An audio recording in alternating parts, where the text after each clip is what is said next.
அல்லேலூயா, அல்லேலூயா. கர்த்தர் ஆசீர்வதிப்பாராக. ஆமென். நல்ல காலை வேளையிலும் கர்த்தரை நாம் உயர்த்துகிறவர்களாய் இருக்க வேண்டும். அல்லேலூயா. எத்தனை பேர் விசுவாசிக்கிறீங்க கர்த்தர் பெரிய காரியங்களை செய்ய போகிறார் சொல்லி? ஆமென். அல்லேலூயா, அல்லேலூயா. எல்லாம் புரிஞ்சுக்கோங்க, கர்த்தருடைய பிள்ளைகளுக்கு கர்த்தர் எல்லாவற்றையும் அவர் நன்மைக்கு எதுவாய் செய்கிறார். அல்லேலூயா, அல்லேலூயா. எல்லாவற்றையும் ஆண்டவருடைய character, what is God of, அதாவது வாட் இஸ் காட்ஸ் கேரக்டர், அதைத்தான் இன்னைக்கு நான் பார்க்க போறோம். கர்த்தருடைய சுபாவம் எது, கர்த்தர் எப்படிப்பட்டவர். இன்னைக்கு நம்ம அநேகர் ஆண்டவரை விசுவாசிக்கிறவர்களா இருக்கிறோம், ஆண்டவரை நாம் தேடுகிறோம், இயேசுவை நாம் சுவாசிக்கிறோம், ஞானஸ்தானம் எடுத்திருக்கிறோம், ரட்சிக்கப்பட்டிருக்கிறோம், நல்ல அபிஷேகம் பெற்றிருக்கிறோம், எல்லாம் நல்லது.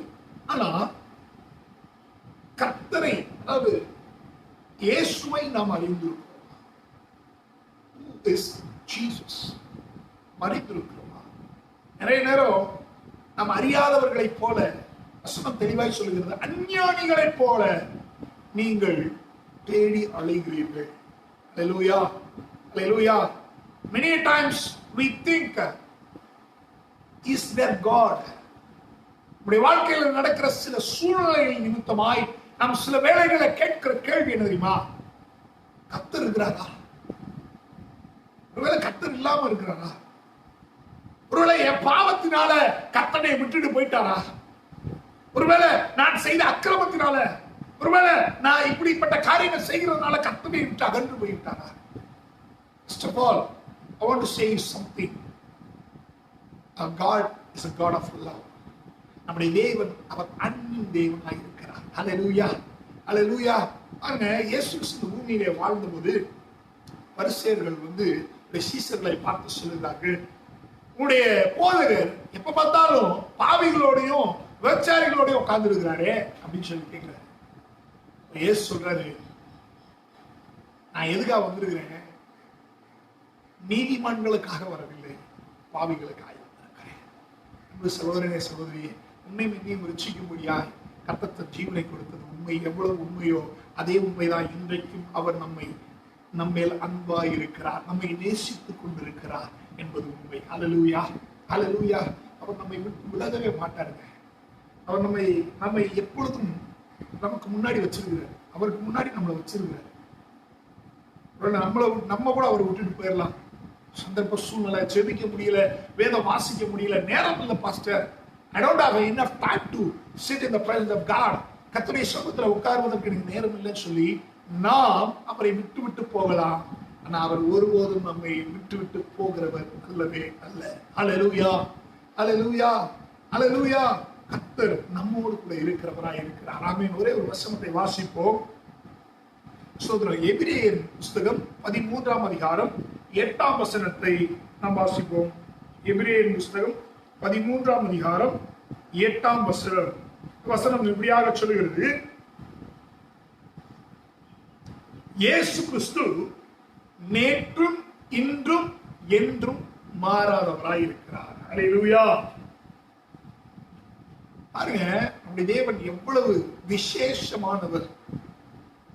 நல்லா புரிந்து விட்டீங்கன்னா, நம்ம மற்ற நம்பிக்கை உடையவர்களை, தேவனை அறியாத ஜனங்களுடைய நம்பிக்கையை குறித்து நாம் பார்த்தோம்னா, ஒவ்வொரு நாள் ஒவ்வொரு தெய்வத்தை அவர்கள் வணங்குவார்கள்.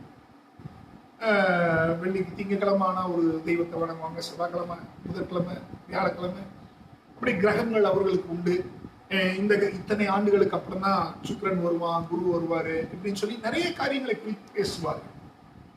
ஆனா நம்முடைய தேவனை குறித்து வேதம் தெளிவாய் சொல்கிறது, அவர் நேற்றும் இன்றும் என்றும் மாறாதவர். அல்லேலூயா, அல்லேலூயா.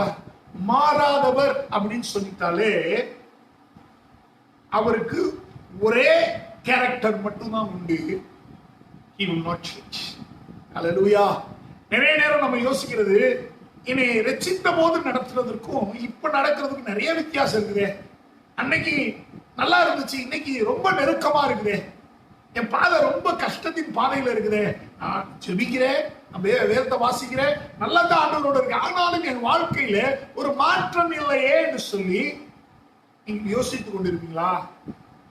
ஒரே ஒரு வார்த்தை சொல்றேன். நீங்க ரட்சிக்கப்படும் போது அவர் உங்களுக்கு என்னவா இருந்தாரோ, அவர் உங்களை எப்படி அழைத்து வந்தாரோ, எப்படி உங்களை தெரிந்து கொண்டாரோ, அப்படித்தான் இன்னைக்கும் அவர் உங்களோடு இருக்கிறார்.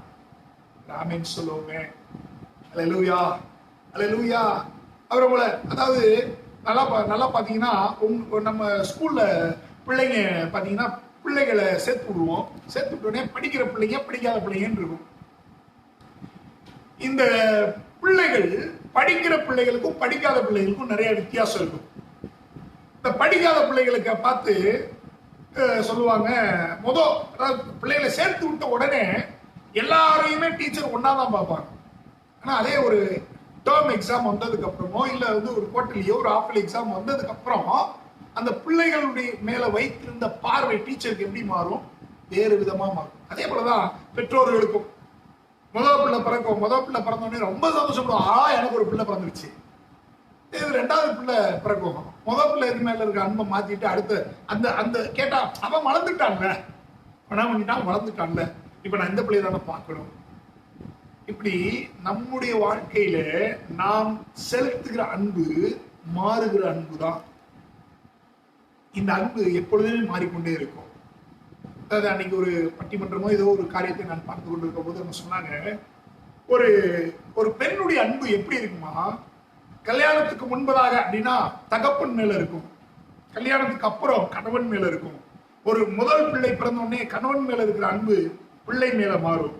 அடுத்த பிள்ளை பிறந்த உடனே அந்த அன்பு அடுத்த பிள்ளை மேல் மாறும். இது பெண்களுடைய சுபாவம். நான் சொல்றேன், நம்முடைய தேவன் அப்படிப்பட்டவர் அல்ல. அல்லேலூயா. உங்களை என்னை மறக்கிறவர் அல்ல. அல்லேலூயா. அவர் மாறுகிறவர் அல்ல.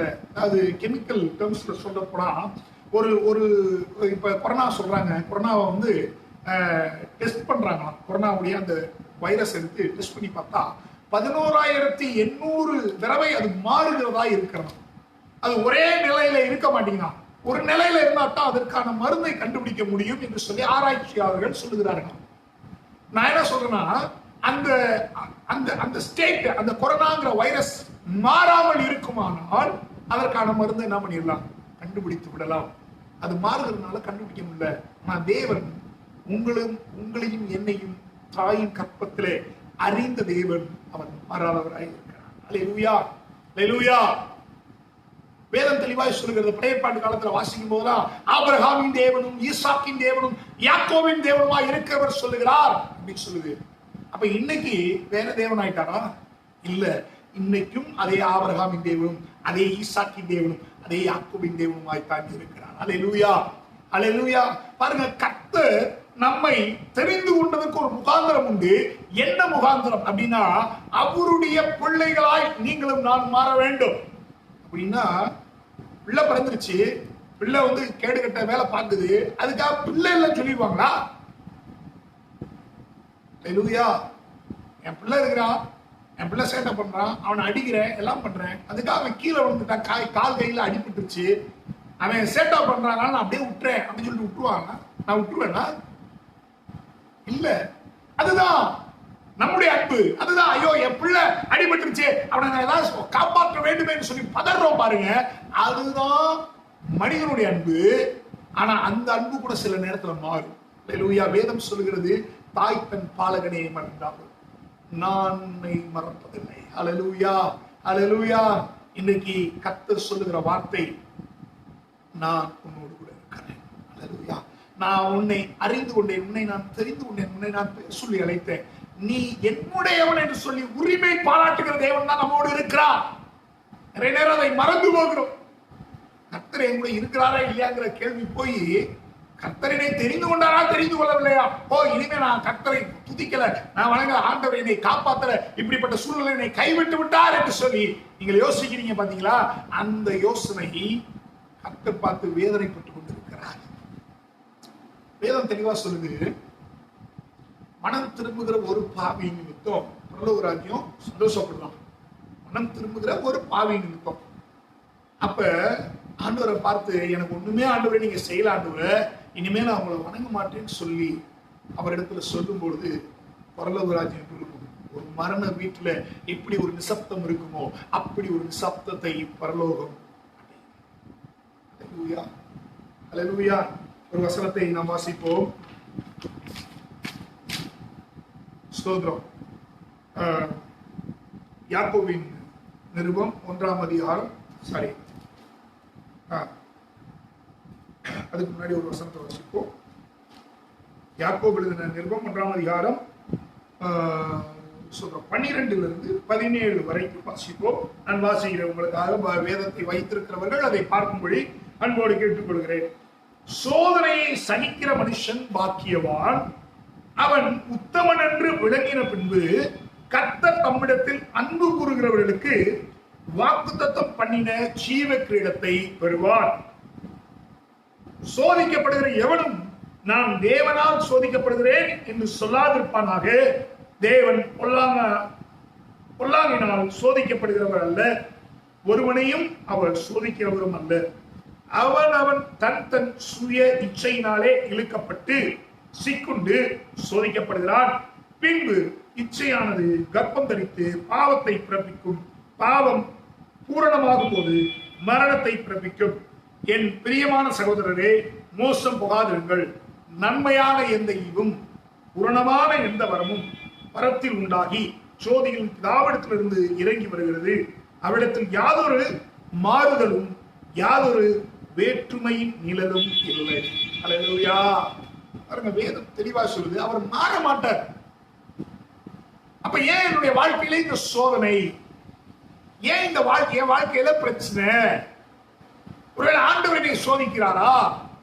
ஆண்டவர் என்னை புடமிடுகிறாரா?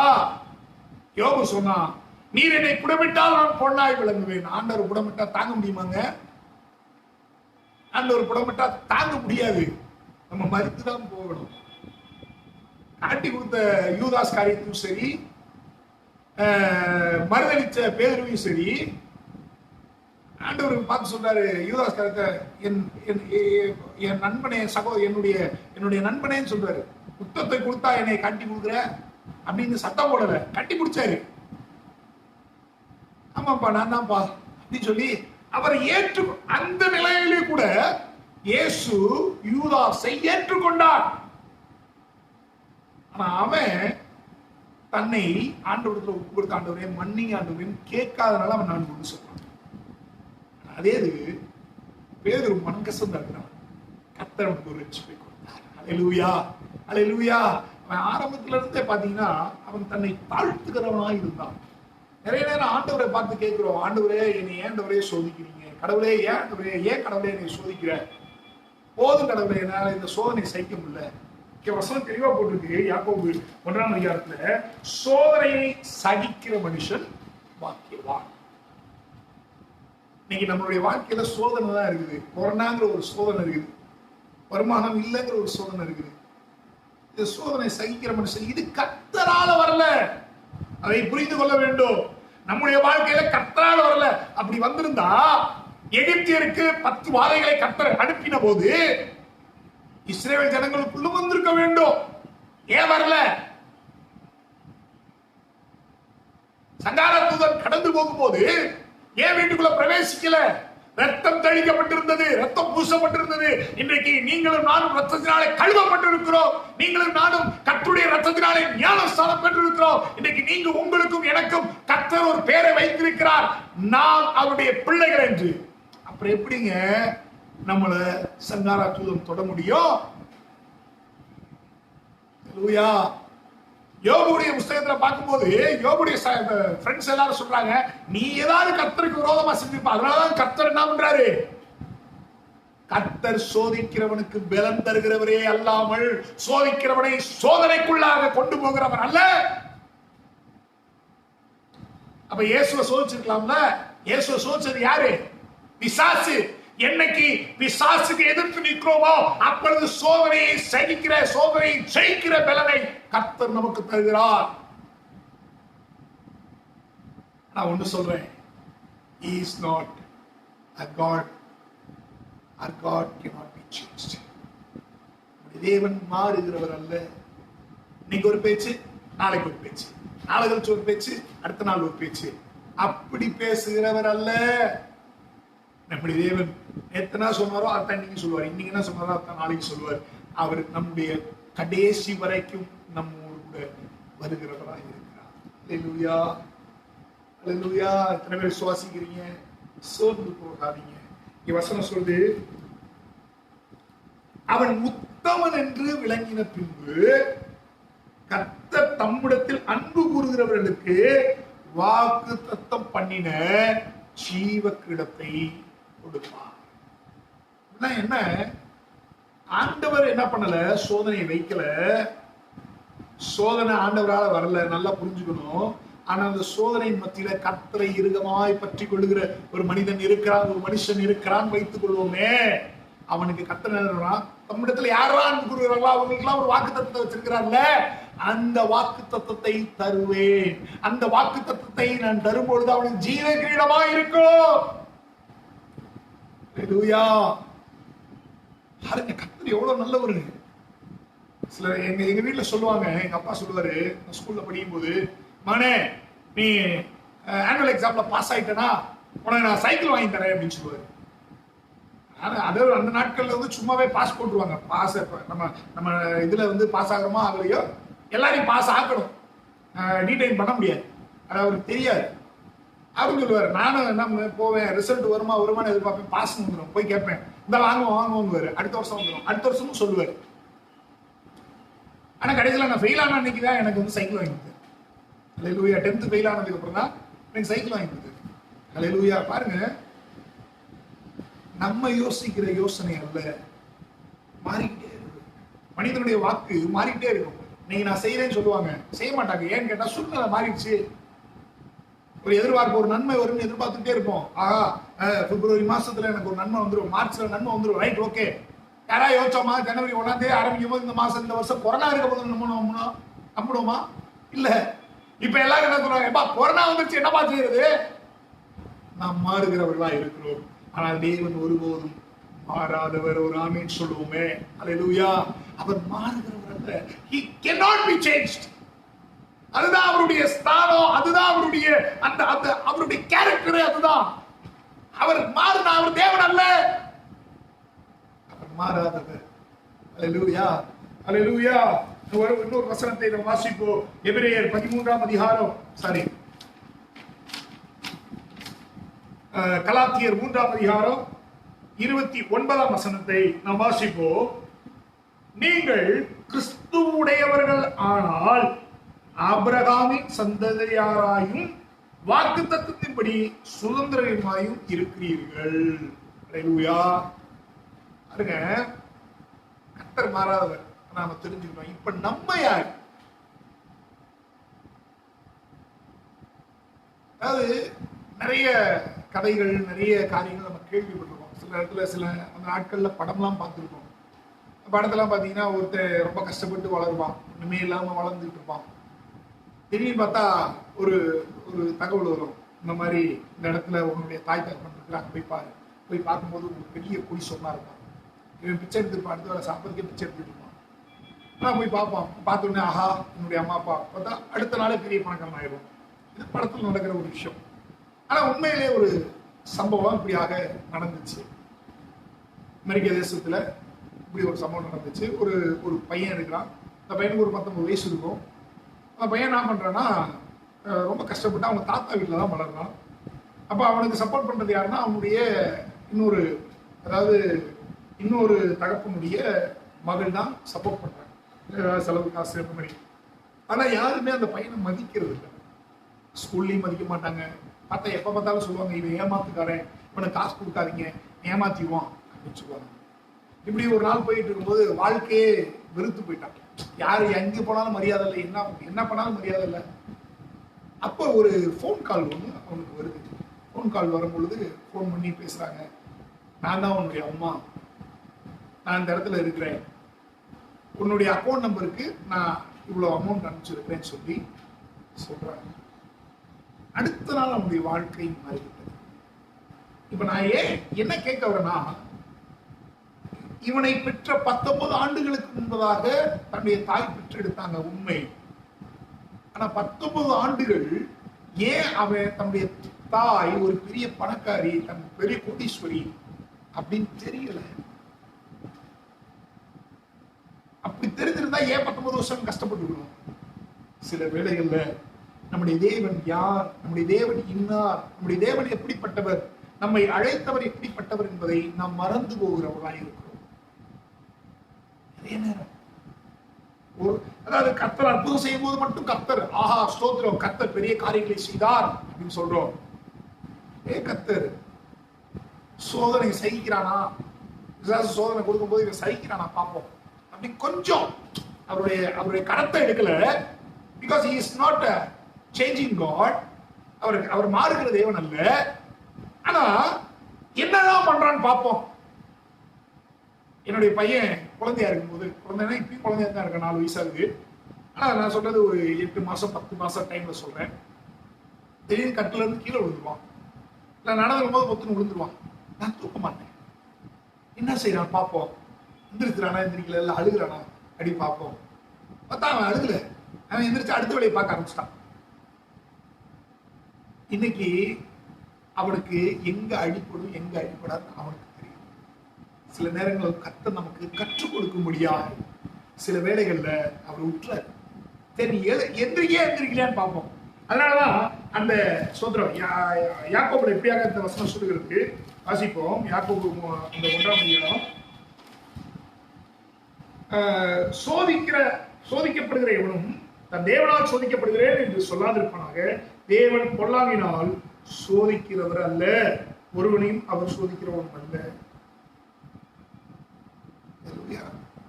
பொல்லாங்கினால என்ன பண்ண மாட்டாரா, சோதிக்கப்படமாட்டார். அல்லேலூயா, அல்லேலூயா. தேவன் பொல்லாங்கினால் சோதிக்க. அப்ப சோதனை எங்கிருந்து வருது? சோதனை சகிக்கிற மனுஷன் பாக்கியவன். சோதனை எங்கிருந்து வருது? தேவனிடத்திலிருந்து வரவில்லை. அப்ப நம்ம யார்? ஏன் நான் சோதனையை சகிக்கணும்? ஏன் சோதனை சகிக்கும் போது எனக்கு என்ன கிடைக்குது? அந்த சோதனையை சகிக்கிறதுக்கு தான் இங்க ஆண்டவர் சொல்றாரு. கலாத்தியர்ல பவுல் எழுதுறாரு, நீங்கள் கிறிஸ்துவுடையவர்களானால் ஆபிரகாமின் சந்ததியாராயும் வாக்குத்தத்தத்தின்படி சுதந்திரராயும் இருக்கிறீர்கள். என்ன அர்த்தம்? First, if you have an identity, உனக்குள்ள என் தேவன் இயேசுதான் என்னை உண்டாக்கினவர், என்னை அழைத்தவர், என்னை பேர் சொல்லி அழைத்தவர், எல்லாம் என்னுடைய தேவன் இயேசுதான் அப்படின்னு எப்ப நீ நம்புகிறாயோ, எப்ப நீ விசுவாசிக்கிறாயோ, எப்ப நீ அதை ஏற்றுக்கொள்ளுகிறாயோ, அப்ப ஆபிரகாமுக்கு என்ன வாக்கு தத்தத்தை கொடுத்தாரோ அதை உனக்கும் கொடுத்திருக்கிறார். ஆமென் சொல்லுவோமே. ஆபிரகாம் என்ன வாக்கு தத்தம் பண்ணாரு? ஆதியாகமத்து 12ஆம் அதிகாரத்துல இருந்து வாசிங்கன்னா தெரியும். சொல்றாரு, இப்ப நீ யாரெல்லாம் ஆசீர்வதிக்கிறோ அதெல்லாம் ஆசீர்வதி, பூமியில இருக்கிற எல்லா சந்ததியாரும் உனக்கு ஆசீர்வதிக்கிறது. ஆபிரகாம் சாதாரணமா இந்த வாக்கு தத்தத்தை பெறவில்லை. எல்லாம் நினைச்சுக்கணும். ஆபிரகாமை கர்த்தர் சோதித்தாரே. எல்லாம் புரிஞ்சுக்கோங்க. கர்த்தரை எப்போ சோதிப்பாருங்கிற ஒரு விஷயத்தை நான் கற்றுக் கொடுக்கிறேன். கர்த்தருக்கு முன்னாடி, அதாவது கர்த்தருடைய ஸ்தானம் இதுன்னு வச்சுக்குவோம். இந்த ஸ்தானத்துக்கு மேலாக இன்னொரு ஒரு ஸ்தானத்தை நீங்க ஒரு நபரை வைக்கிறீங்க.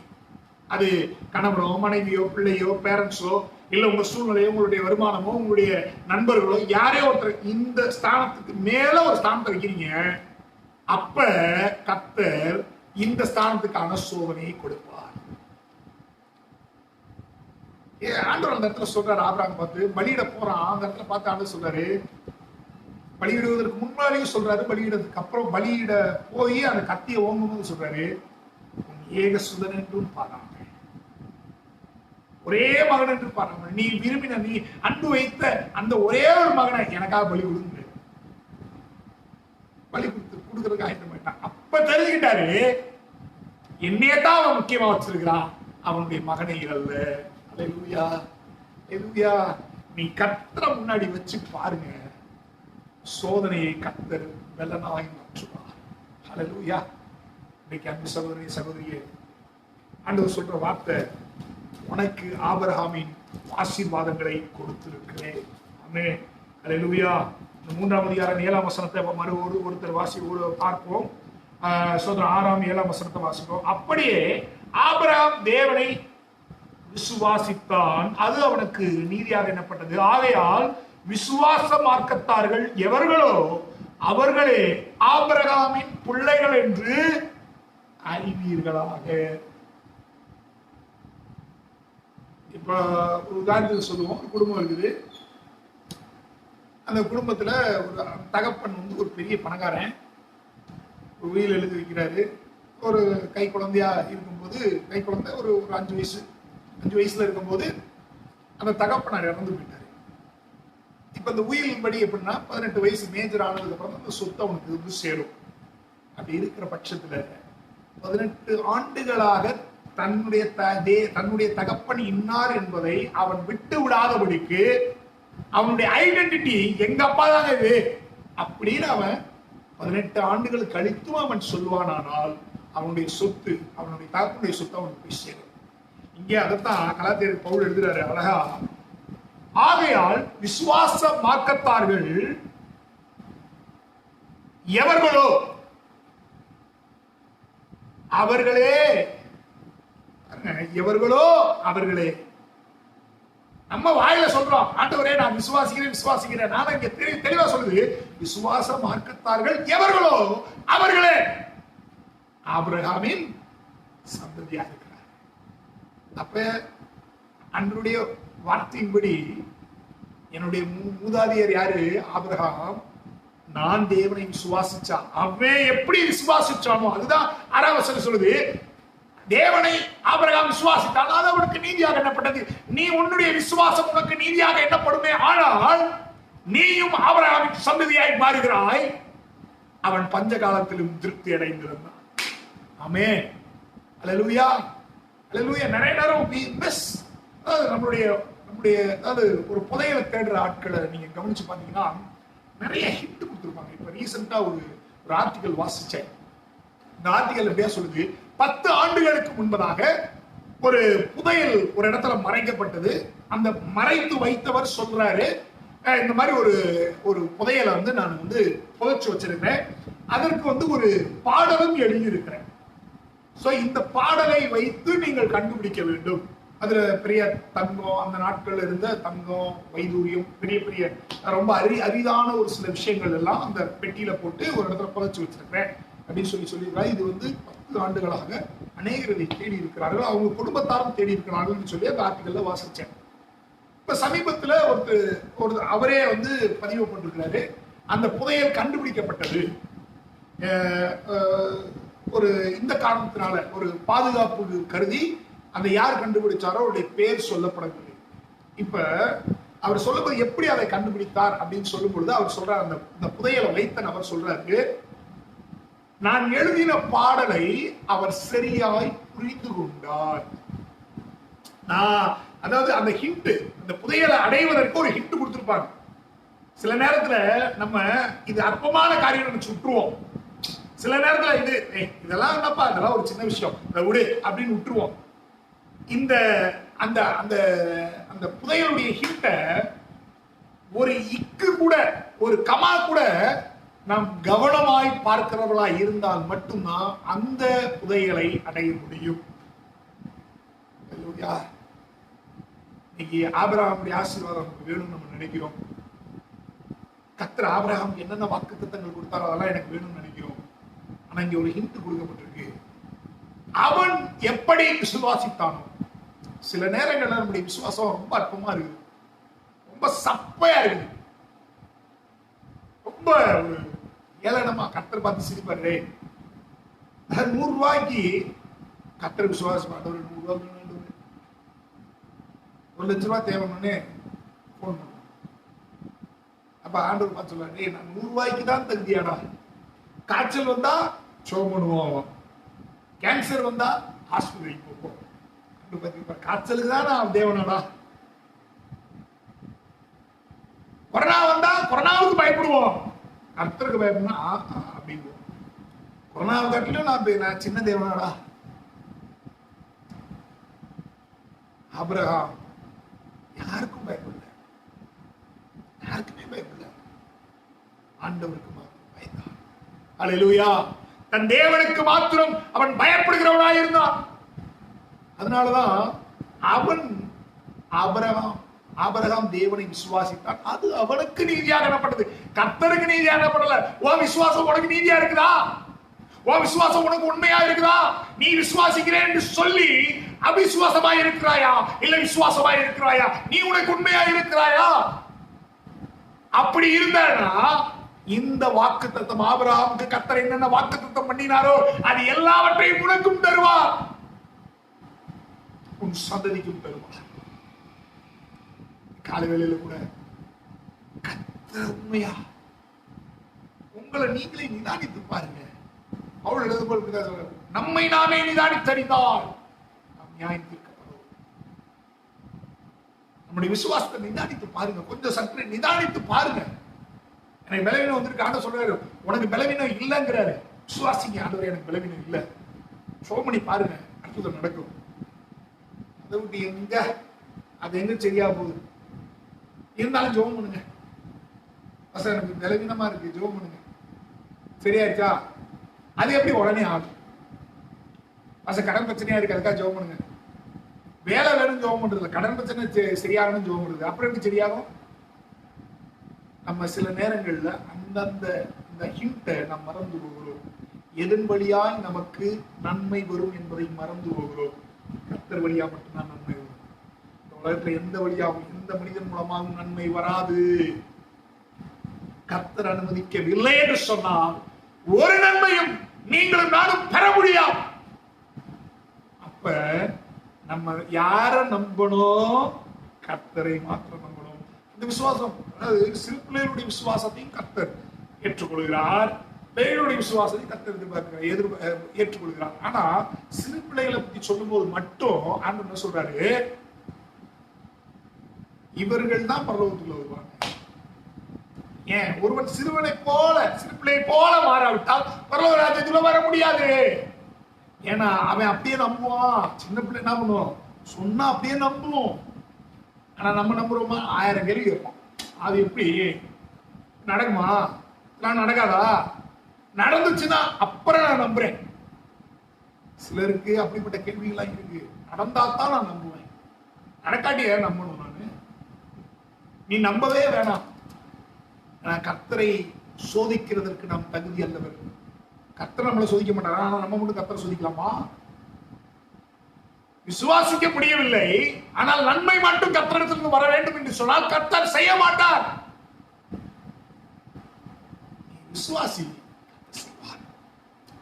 நாளும் கூட ஆண்டவரை பார்த்து சொல்லுவாண்டவரே, விசுவாசத்தை பெருக, எனக்கு அது நீதியா இருக்கட்டும், எனக்கு அது உண்மையா இருக்கட்டும். நான் விசுவாசிக்கிறேன்னா அது எனக்கு உண்மையா இருக்கட்டும். ஒரு சின்ன விஷயமா பெரிய விஷயமோ எனக்கு அது உண்மையா இருந்தா போதும் ஆண்டவரே. ஆபிரகாமுடைய வாக்குத்தத்தம்லாம் எனக்கு தான் ஆண்டவரே. இந்த நாள்ல சொல்லி பாருங்க. இந்த நாள் ஆண்டவர் பார்த்து கேளுங்க, ஆண்டவர் ஏன் விசுவாசத்தை உண்மையுள்ள விசுவாசமாய் மாற்றும். நான் விசுவாசிட்டு அடுத்து அந்த பக்கம் போய் என்ன கூடாது?